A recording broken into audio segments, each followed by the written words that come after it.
Nice of you to drop in.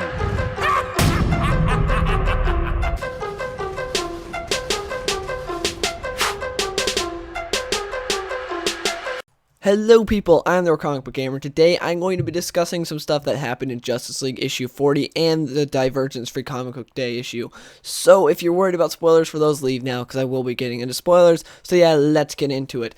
The big thing that happened in this is the fact that DC, like everything that was ever in continuity for DC, is still in continuity. So say something like the Golden Age, when Superman and Batman first appeared, those were in continuity and they still are. Just that world got destroyed and got reborn into what it is now. Well, you know, it got destroyed before into a different world, and then that world got destroyed, and that world got destroyed, and all that stuff happened, and then it led up to the New 52.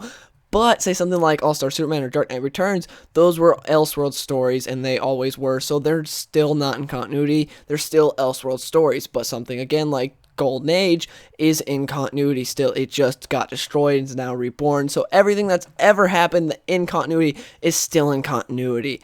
I thought that was pretty cool, but at the same time it's a little weird because of the fact that it sounds like our favorite heroes got reborn, to whereas Convergence like tells us otherwise. Convergence is like, hey, your heroes are actually still alive and they're still here.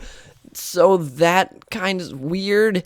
Because, you know, it's saying, like, hey, when worlds die, Brainiac / Telos gets them there, and, like, Brainiac gets them and throws them on a planet. And so, yeah, that was a little weird, because I thought it was cool what DC was going for, but the fact that Convergence, like, completely dismisses that doesn't make any sense. So I'm going to use pre-New 52 Batman for an example. So Justice League issue 40 tells us that pre-New 52 Batman was around, and then he got destroyed. He died along with his world, and then he got reborn as New 52 Batman.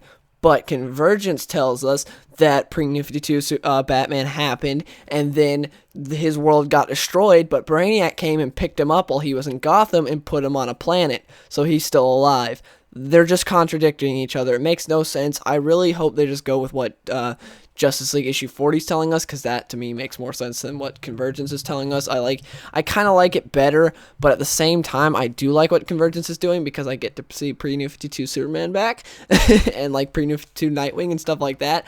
But I think what Justice League issue 40 is going for is better. Just as long as they make the characters more similar to pre-New 52 characters, then I'll be fine. Another thing that Justice League issue 40 told us is the fact that this planet cannot survive another crisis, because before we thought, oh, all these crises have been happening on different worlds because it would happen, destroy it, and then build a new one and stuff like that. But now that we know they're all in canon, it's been happening to the same world over and over and over again, just that world's been destroyed and remade anew. Instead, before we were like, oh, we're getting moved to a new universe. Instead, it's actually the same one, just it's being rebuilt.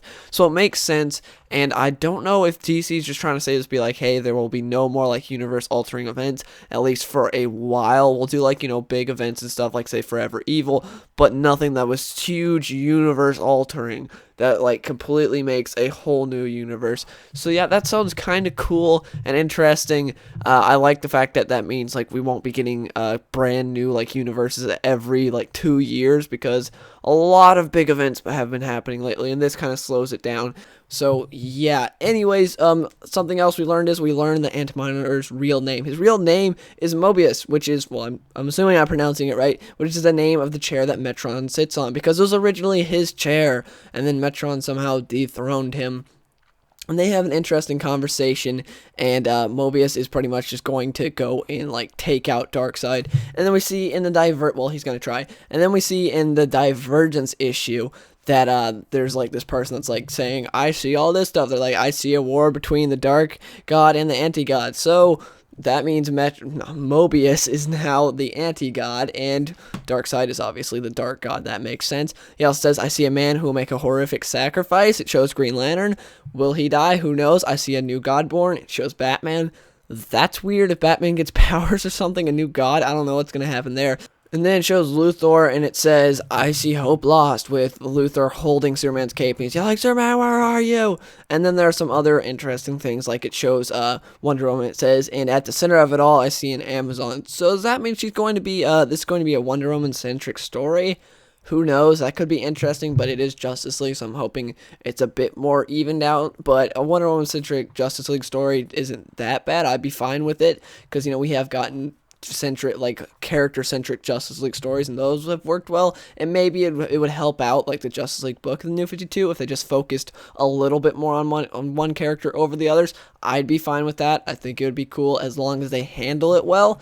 So yeah, that's pretty much all that's happened. Like, some other stuff happened, but nothing too big. Basically, all you need to know is the fact that everything that was ever in continuity for DC is still in continuity. It just died and got reborn, and just forget Convergence, and the fact that Darkseid and the Anti-Monitor are going to fight. When we heard Darkseid War, we thought it was going to, well, at least I thought it was going to be between Darkseid and the Justice League in a big war. But this sounds a lot cooler, because the Justice League against, like, Darkseid we've seen a million times over, and it's not technically a war because it's like 6 people versus a dude in an army. So this sounds awesome. Like, the Justice League's going to be caught in the middle. I'm really excited for this. I can't wait to see what happens. And again, Jason Fabok is doing the art for this story arc, and he's one of my favorite artists right now. He's so good. I'm so glad they got him on Justice League. But yeah, I'm excited for Justice League War. Hopefully it's good. And please let me know in the comments below, what do you guys think of all this Justice League stuff that's happening with the DCU? And if you enjoyed this video, please give it a like.